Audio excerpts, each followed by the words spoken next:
Hi అండి అందరికీ. మేమైతే ఈరోజు డీమార్ట్కి వెళ్తున్నాము. సో ఒక చిన్న గెట్ రెడీ విత్ మీ చేద్దామా. ఇంకా శ్రావణ మాసం అయితే స్టార్ట్ అయిపోయింది. బట్ చాలామంది మొదటి వారమే వరలక్ష్మి వ్రతం చేసేసారు. నేను ఈ వారం చేద్దామని ఇంకా అనుకున్నాను. అందుకని పూజకు కావాల్సిన సామాన్లు తెద్దామని ఇప్పుడు డీమార్ట్కి వెళ్తున్నాము. ఇక్కడ బయట కొందామంటే రేట్లు మండిపోతున్నాయి. డీమార్ట్లో అయితే కొంచెం తక్కువ ప్రైస్లో ఉంటాయి. అందుకని ఇప్పుడు నేను డీమార్ట్కి అయితే వెళ్తున్నాను. రేట్లు ఎలా ఉన్నాయో తెలీదు.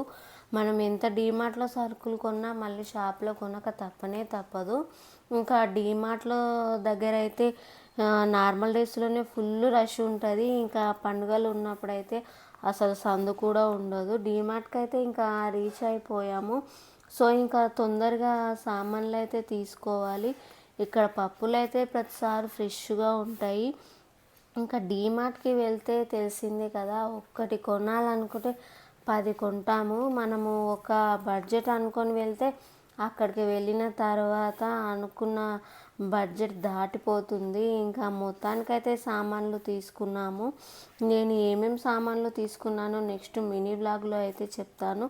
Thanks for watching. బాయ్.